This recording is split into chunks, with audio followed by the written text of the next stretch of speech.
MudHugger को चाहिँ म हजुरहरूलाई देखाइदिन्छु कसरी खोल्ने भनेर। अहिले चाहिँ बिफोर हेर्न सक्नुहुन्छ this is how it's looking with the MudHugger from the right side. This is how it looks and also you guys after removing this MudHugger। So let's go.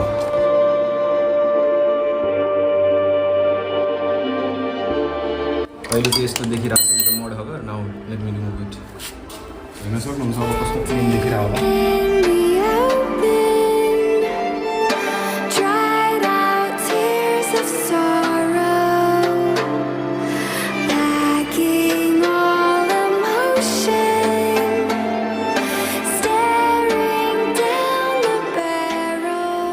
So yeah, hello everyone, welcome back to a brand new video, welcome back to my channel. मैले यो RC-125 भर्खर purchase गरेको। आज नै यसको पूजा गरेर हिजो नै मैले केटीएमबाट ल्याएको हो भनौँ न। अनि आज चाहिँ मैले यसको लाइक मोड्सहरू गर्दैछु आफ्नो like how do I like त्यस्तो चाहिँ बनाउँदैछु म। मलाई MudHugger मन पर्दैन, ग्राभेल मन पर्दैन। मिरर चाहिँ मैले खोलिदिइसकेको छु। सो मिररको सिम्पल त इजी प्रोसेस नै हुन्छ, त्यो त अब भन्नै देखाउनै पर्दैन। MudHugger को चाहिँ म हजुरहरूलाई देखाइदिन्छु कसरी खोल्ने भनेर। सो यहाँ चाहिँ 6 मिलीमिटरको एलिङ्की चाहिन्छ। This is the 6 millimetre as you guys can see. यसमा लेखेको चाहिँ छैन, बट यहाँ बोल्ट चाहिँ सबै 6 मिलीमिटरको एउटा यो दुईवटा यो भयो यतापट्टि, अनि दुईवटा यतापट्टि हुन्छ। एउटा यो 6 मिलीमिटर, अर्को यो। त्यसपछि चाहिँ यो MudHugger निकाल्नु मिल्छ। मैले भर्खर पूजा गरेँ हो।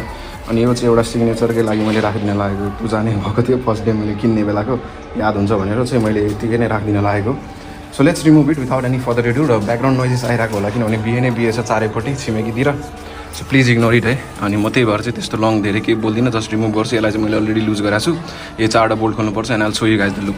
सो अहिले चाहिँ बिफोर हेर्न सक्नुहुन्छ this is how it's looking with the MudHugger।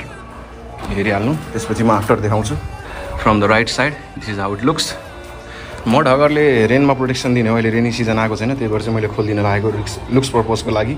अब हामी कन्टेन्ट क्रिएटर्स हो, रिलमा इन्स्टाग्राममा बढी हाल्छौँ, त्यही भएर चाहिँ अलिकति सेक्सी लुक चाहिँ चाहिन्छ। त्यसकै कारणले हो मेन रिजन, नभए त नखोल्दा पनि हुन्छ किनभने यसले धेरै नै प्रोटेक्ट गर्छ। यहाँ पनि जानु दिँदैन, यहाँ पनि म प्रोटेक्सन हाल्छु अनि यहाँ पनि लाग्दैन त्यति, बट स्टिल लुक्सको लागि चाहिँ खोल्नै पर्ने हुन्छ। So let's do it without any further do and without any further talking. Let's go. म ट्राइपोडमा हाल्छु। मैले खोलिदिइसकेँ लेफ्टपट्टिको, हेर्न सक्नुहुन्छ दुईटै बोल्ट्स। यो चाहिँ लामो खाले यहाँको हुन्छ लामो ठाउँमा, अनि अलि यहाँ चाहिँ यो सानो खाले हुन्छ। So as you guys can see यो चाहिँ अलिकति अप्ठ्यारो हुन्छ खोल्न, बट इजिली नै खोलिन्छ एकचोटि खोलेपछि। सो यहाँ साइड चाहिँ भइसक्यो। अब राइटपट्टिको देखाउँछु म हजुरहरूलाई। यहाँ चाहिँ टाइम ल्याप्स इन्जोय गर्नु होला। यहाँको पनि सेम नै प्रोसेस चाहिँ एउटा यो लामो खाले हुन्छ। यो चाहिँ अलिकति लाइक कम्प्याक्ट स्पेसमा हुन्छ, यो चाहिँ अलिकति गाह्रै हुन्छ खोल्न, बट एकचोटि लुज गरेपछि चाहिँ it will be easy. So let me do that and also you guys after removing this MudHugger। So let's go. यो एउटा बोल्ट चाहिँ मैले खोलिदिइसकेँ, यो लामो खाले। अब यो सानो बाँकी छ।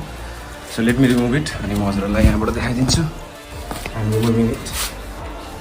अहिले चाहिँ यस्तो देखिरहेको छ MudHugger। Now let me remove it. हेर्न सक्नुहुन्छ अब कस्तो क्लिन देखिरहेको होला। And this is pretty heavy है गाइज। यसले प्रोटेक्ट त जे होस् राम्रो गर्छ, हेर्न सक्नुहुन्छ। Now as you guys can see the look of it, कस्तो सेक्सी देखाएको छ just after removing this MudHugger के। सो यो चाहिँ मैले जस्ट लुक्स पर्पजको लागि गरेँ हो। पानी सिजन रेनी सिजन आएपछि म फेरि इन्स्टल गर्ने नै छु। अहिले हेर्न सक्नुहुन्छ this is how it looks. Pretty much a lot of difference है, धेरै नै डिफ्रेन्स देखिरहेको होला अनि धेरै नै सेक्सी देखिरहेको होला। सो यसको प्रोसेस चाहिँ धेरै नै सिम्पल छ। मैले त्यही देखाउनलाई यो भिडियो बनाएको हो। MudHugger कसरी खोल्ने। केटीएम ड्युक 250 390 RC-हरू पनि सेम प्रोसेस हुनेछ सबै मोडल्सको। त्यही 4वटा बोल्ट हुन्छ 6 मिलीमिटरको, अरू केही चाहिँदैन। एउटा एलिङ्की चाहिन्छ 6 मिलीमिटरको एन्ड द्याट्स इट। हेर्न सक्नुहुन्छ यो एलिङ्की चाहिन्छ अनि त्यति हो। अनि यो बोल्ट्सहरू खोल्नुपर्ने हुन्छ 4वटा। यो बोल्ट्सहरू चाहिँ राम्रोसँग राख्नु होला यो MudHuggerमा। यसरी जहाँ जहाँ थियो त्यही राखेको भने इजी हुन्छ पछि हाल्नलाई पनि।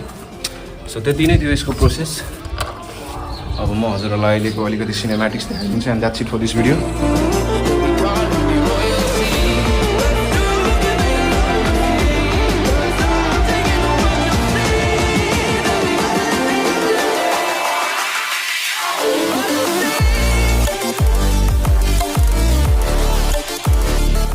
I hope you guys enjoyed it and find it helpful.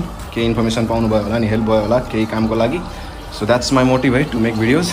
अनि या that's all for this video. I hope you guys liked it. If you guys did, please drop a like and please drop a comment as well. That will help me out. And please watch video till the end. त्यसले गर्दा अलिकति help हुन्छ monetisation आउन हुनलाई। अनि त्यति नै भन्नु थियो। Share it with your friends who wants to delete their Mudguard है, आफ्नो KTM models RC जुनसुकैमा भए पनि। So yeah, that's all for this video. I'll see you guys in the next one. Till then, ride safe, ride hard and peace out. And please guys subscribe चाहिँ गर्नु होला। अहिले subscribe गर्नु भएन भने धेरै नै कन्टेन्ट मिस गर्नुहुन्छ हजुरहरूले। अहिले चाहिँ मैले D.I.Y लिएको छु, यसमा बम कन्टेन्टहरू आउन बाँकी छ क्या। आज त मैले भर्खर बाइक लिएको हिजो आजै मैले यो मोडहरू गर्न सुरु गरिदिएको छु बट अहिले धेरै नै कुरा बाँकी छ धेरै नै सो प्लिज स्टे सब्सक्राइब नभए हजुरहरूले धेरै कुरा मिस गर्नुहुन्छ so yeah that's it peace guys bye bye stay safe